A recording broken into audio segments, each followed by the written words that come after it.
natin to guys, away trapiko. Dala-dala niya yung pantagtag ng karne. Ayan, ayun, tinaga niya sa ulo.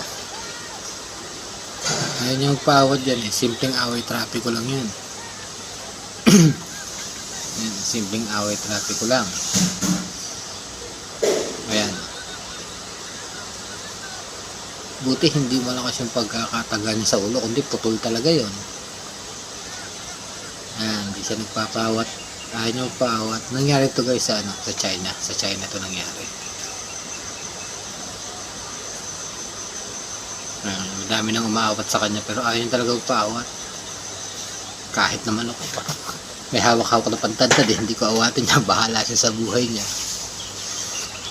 Ayan, dugo na yung lalaki. Oh.